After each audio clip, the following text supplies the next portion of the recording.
Hello students, welcome to my channel concept of success. Students, आज की इस video में स्टडी करने वाले हैं क्लास 9 का एक बहुत ही इंपॉर्टेंट चैप्टर जो कि आपका फिजिक्स का है, दैट इज मोशन यानी कि गति। ये चैप्टर आपके लिए बहुत ही इंपॉर्टेंट है। इसके सारे कंसेप्ट को मैं समझाऊंगा और इसमें जितने भी तरह के डाउट्स हैं, प्रॉब्लम्स हैं, न्यूमेरिकल के जो कॉन्सेप्ट होते हैं, उसके जो फॉर्मूले होते हैं, ये सारी चीज मैं आपको डिटेल्स में बताऊंगा।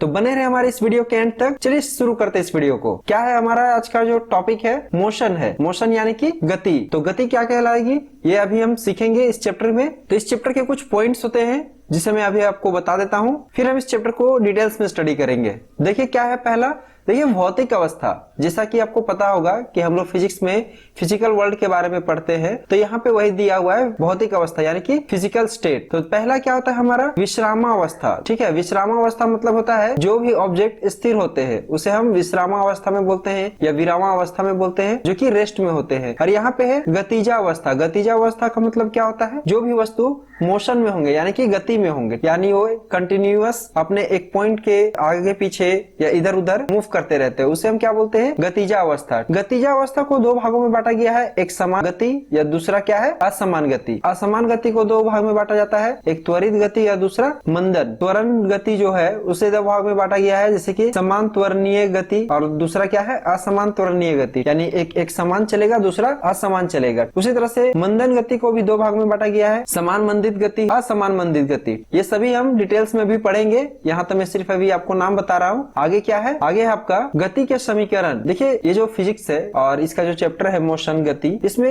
ये जो गति के समीकरण है ये बहुत ही इंपॉर्टेंट है। आप इसे अच्छे से याद कर ले, कंठस्थ करना है कंठस्थ कर ले, रट ले, कोई दिक्कत नहीं है। मैं ये सभी चीज को डिटेल्स में बताऊंगा। देखिए यहाँ पे पहला जो फॉर्मूला है जो कि गति के प्रथम समीकरण से है। ठीक है, अभी हम लोग सीखेंगे कि गति का प्रथम समीकरण क्या होता है, फर्स्ट इक्वेशन क्या होता है, सेकंड इक्वेशन क्या होता है, थर्ड इक्वेशन क्या होता है। उसके अकॉर्डिंग अभी हम फिलहाल यहाँ पे इसके जो समीकरण है उसे हम याद कर लेते हैं। क्या है? v = u + at।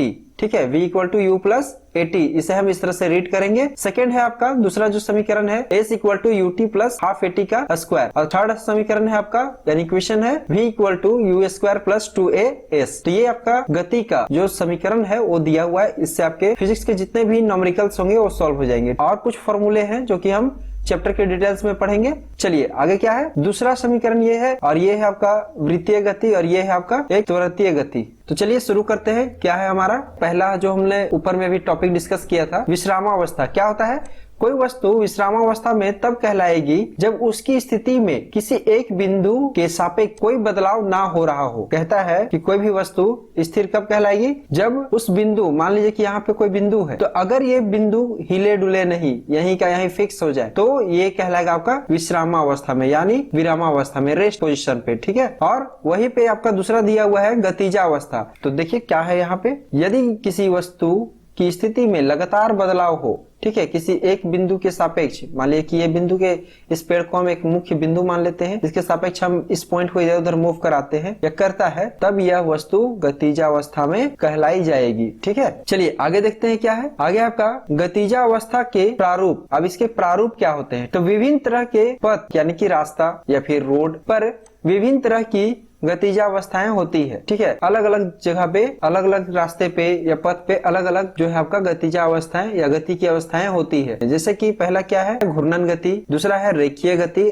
तीसरा कंपन गति। घूर्णन गति यानी जो वस्तु एक गोलाकार पथ पे घूमता है तो उसे घूर्णन गति। ठीक है, रेखीय गति अगर स्ट्रेट लाइन पे रोड पे चलता है सीधी रेखा पे तो उसे रेखीय गति। और कंपित गति क्या बोलते हैं? अगर एक वस्तु एक पॉइंट के इधर उधर जब घूमती है तो उसे हम क्या बोलते हैं? कंपित गति। ठीक है, यानी दोलन पथ। चलिए आगे देखते हैं अदिश राशि। यदि किसी भौतिक इकाई का केवल मूल हो और दिशा ना हो तब वह क्या कहलाएगा? भौतिक इकाई। उदाहरण क्या है? चाल और दूरी। ठीक है, जैसे कि यहाँ पे बोल रहा है कि यदि किसी भौतिक इकाई का केवल मोल हो, ठीक है, मोल हो और दिशा ना हो, मतलब परिणाम हो, मतलब अगर कोई जा रहा है, यहाँ पे जा रहा है, जैसे तैसे जा रहा है, इधर उधर टेढ़ा मेढ़ा होकर के जा रहा है, इधर उधर घूम फिर के जा रहा है, तो इसका ये तो है कि ये चल तो रहा है लेकिन इसका कोई दिशा नहीं है, कभी इधर ये मुड़ जा रहा है, कभी इधर मुड़ जा रहा है, कुछ भी हो जा रहा है, तो इसे हम बोलेंगे अदिश राशि। सदिश राशि में क्या होता है? इसका एक सीधा रास्ता रहेगा, इसका डायरेक्शन पता होगा। इन भौतिक इकाइयों का मोल एवं दिशा, परिणाम एवं दिशा दोनों होते हैं। मोल को हम परिणाम भी बोलते हैं और दिशा दोनों होते हैं। ठीक है, इसे हम जैसे कि वेग, ठीक है,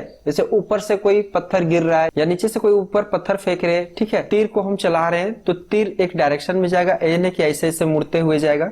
ठीक है। तो ये होता है आपका अदिश राशि और सदिश राशि, ठीक है। अगर किसी वस्तु का जो चाल है एक दिशा में फिक्स होता है तो उसे हम सदिश राशि बोलेंगे, और अगर फिक्स नहीं होता है तो अदिश राशि बोलेंगे। क्लियर है आपका? चलिए आगे देखते हैं क्या है। दूरी तथा विस्थापन को अभी हम समझेंगे। विस्थापन क्या होता है? एक तरह से समझिए शॉर्टेस्ट डिस्टेंस, ठीक है, वो भी स्ट्रेट लाइन पे। और ये जो दूरी होती है ये कहीं से भी जा सकती है, ये दूरी कहला जाएगा विस्थापन दूरी होगी, लेकिन दूरी विस्थापन हमेशा नहीं होती है, ये टेढ़ा मेढ़ा भी जा सकते हैं। तो ये हो गया ए आपका प्रारंभिक स्थिति यानी कि इनिशियल पॉइंट, अंतिम स्थिति फाइनल पॉइंट। वह वास्तविक पथ जो वस्तु द्वारा चला गया है क्या कहलाता है? दूरी कहलाता है। मतलब वास्तविक जैसे भी गया है, जैसे कि रोड है, रोड तो टेढ़ा मेढ़ा ही रहता है, तो उसका क्या हो गया? वास्तविक पथ हो गया। तो ये क्या कहलाएगा? इसमें अगर कोई वस्तु चल के जाएगा तो ये इसका दूरी होगा, ठीक है। तो देखिए यहाँ पे इससे रिलेटेड कुछ पॉइंट दिया हुआ है, देखते हैं क्या है। पहला वास्तविक पथ। वास्तविक पथ क्या होता है? जैसे कोई वस्तु है, मतलब यहाँ लिखा हुआ है देखिए, जो कि कोई वस्तु अपनी प्रारंभिक स्थिति से अंतिम स्थिति के बीच चलती है ना, उसका ये क्या कहलाता है? उसका जो माप होता है वो क्या कहलाता है?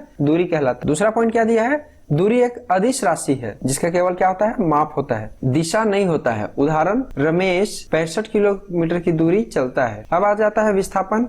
विस्थापन किसी वस्तु की प्रारंभिक एवं अंतिम स्थिति के बीच की न्यूनतम दूरी का माप होता है। जैसा कि मैं अभी बताया था, यहाँ देखिए मान ली कि ए से बी जाना है, तो जो शॉर्टेस्ट डिस्टेंस होगा ये इसका क्या कहला जाएगा? विस्थापन कहलाएगा, ठीक है। चलिए आगे देखते हैं। आगे है विस्थापन एक सदिश राशि है जिसका मापन और दिशा दोनों होता है। जैसे कि रमेश घंटा घर से 65 किलोमीटर दक्षिण पश्चिम दिशा में जाता है, तो यहाँ पे आपको डायरेक्शन बता दिया किस से किस दिशा में जा रहा है, ठीक है। विस्थापन का मूल्य 0 हो सकता है यदि किसी वस्तु का प्रारंभिक और अंतिम स्थिति एक हो, जैसे कि गोलाकार पथ। जैसे कि मान लिया कि यहाँ से कोई वस्तु चलना शुरू किया, यहाँ से ए से चलना शुरू किया, ए से ऐसे होते हुए ऐसे होते हुए फिर ए में ही पहुंच गया, तो इसका जो विस्थापन है क्या हो जाएगा? 0 हो जाएगा। देखिए प्रारंभिक स्थिति ए था और अंतिम स्थिति भी इसका ए है। कुल दूरी, अभी देखिए सर्किल है ना, तो सर्किल के लिए हमेशा हम यूज करते हैं 2 पाई आर, क्योंकि ये चल रहा है ना, इसका जो परिमाप होगा वही ना इसका दूरी होगा, तो 2 पाई आर हो जाएगा। और कुल विस्थापन 0 हो गया यहाँ पे, क्योंकि जिस बिंदु से वस्तु चलना शुरू किया उसी बिंदु पे वापस पहुंच गया, तो यहाँ पे विस्थापन यानी कि जो डिस्प्लेसमेंट होगा वो क्या होगा? 0 होगा। चलिए आगे देखते हैं। आगे हमारा दिया हुआ है दूरी और विस्थापन में जो आपका डिफरेंस होता है वो दिया हुआ है। तो दूरी का और विस्थापन का क्या है? वास्तविक पथ होता है इसमें, और इसमें जो चला गया तो उसे हम दूरी कहते हैं। वास्तविक पथ में चली गई दूरी को हम क्या बोलते हैं? दूरी। और विस्थापन क्या होगा? विस्थापन की स्थिति की प्रारंभिक एवं अंतिम स्थिति के बीच के न्यूनतम दूरी को हम क्या बोलेंगे? विस्थापन, ठीक है। दूरी यह एक अदिश राशि है, यह एक सदिश राशि है। विस्थापन यह हमेशा धनात्मक होती है और कभी 0 या ऋणात्मक नहीं हो सकती। और ये क्या होता है? इसका धनात्मक भी हो सकता है, ऋणात्मक भी, और ये 0 भी हो सकता है। चौथा पॉइंट है दूरी किसी रेखीय पथ में विस्थापन के बराबर हो सकती है या इसका मापन विस्थापन के मापन से अधिक हो सकता है, ठीक है। लेकिन इसका क्या है? इसका मापन या तो दूरी के माप के बराबर होगा या फिर कम होगा। चलिए आगे यहाँ पे एक प्रश्न दिया हुआ है, देखते हैं क्या है प्रश्न है आपका, यदि कोई वस्तु अर्धगोलाकार पथ पर चल रही है जिसका त्रिज्या कितना है? 10 मीटर, और यह प्रारंभिक और अंतिम स्थिति ए और बी है, तो उस वस्तु द्वारा तय किया गया विस्थापन और दूरी क्या होगी? ठीक है, ए से चलना शुरू किया, कहाँ तक गया? बी तक, तो कुल दूरी क्या होगा? पाई आर। पूरे वृत्त का फॉर्मूला क्या होता है? 2 पाई आर। और यहाँ पे दिया हुआ है अर्धवृत्त, तो अर्धवृत्त का फॉर्मूला क्या होता है? 2 पाई आर बटे 2, तो ये 2 कट जाएगा ना, तो क्या बचेगा? पाई और आर। तो यही यहाँ पे लिखा है पाई और आर। तो पाई का वैल्यू होता है 3.14 गुने 10 दिया हुआ है ना यहाँ पे रेडियस आर, तो 10 से गुना कर देंगे तो ये पॉइंट घसक के इधर आ जाएगा, तो कितना हो जाएगा? 31.4 मीटर। ठीक है, कुल विस्थापन कितना हो जाएगा? यहाँ से देखिए एक पॉइंट है और ये पॉइंट यहाँ पे है, ठीक है, तो यहाँ से यहाँ एक आर और यहाँ से यहाँ एक आर। देखिए ए से बी जाना है हमको, हम गए ऐसे कर्व होकर के, ठीक है, तो ये दूरी ज्यादा है, लेकिन विस्थापन निकालना है तो शॉर्टेस्ट डिस्टेंस ए और बी के बीच निकालना है, तो यहाँ से हम यहाँ चल दिए। ए और बी का जो दूरी है 10 इधर रेडियस है और 10 इधर रेडियस, तो 10 और 10 कितना हो जाएगा? 20। चलिए आगे देखते हैं, एक समान गति और असमान गति।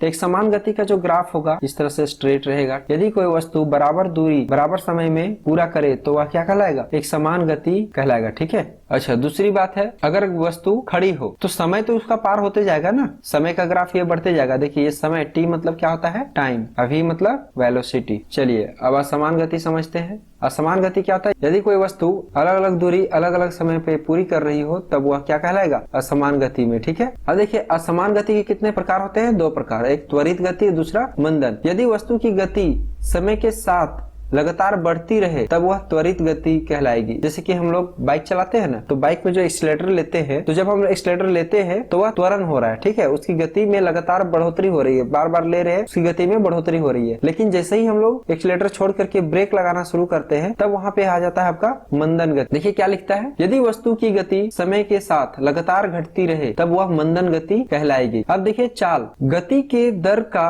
मापन चाल कहलाता है। जो गति है उसके जो रेट होते हैं, कितना रेट से वो चल रहा है, कितनी तेजी से, उसका जो हम लोग मेजरमेंट कर लेते हैं तो क्या कहलाएगा, चाल। ठीक है, तो उम्मीद करता हूं कि इस वीडियो में मैंने जितने भी टॉपिक आपको पढ़ाए आपको एग्जैक्टली क्लियर हो गए होंगे। और अगर आपको फिर भी कोई डाउट होती है तो आप हमें कमेंट बॉक्स में कमेंट करें। अगर वीडियो अच्छी लगी हो तो वीडियो को लाइक करें, चैनल को सब्सक्राइब कर ले, हमारे साथ जुड़े रहने के लिए बेल आइकन को दबा ले और ज्यादा से ज्यादा इस वीडियो को शेयर करें ताकि सभी स्टूडेंट्स को इसका बेनिफिट मिल सके। अपने फ्रेंड के साथ, ब्रदर एंड सिस्टर के साथ इस वीडियो को शेयर करें। इस वीडियो में इतना ही, मिलते हैं आपसे अगली वीडियो में।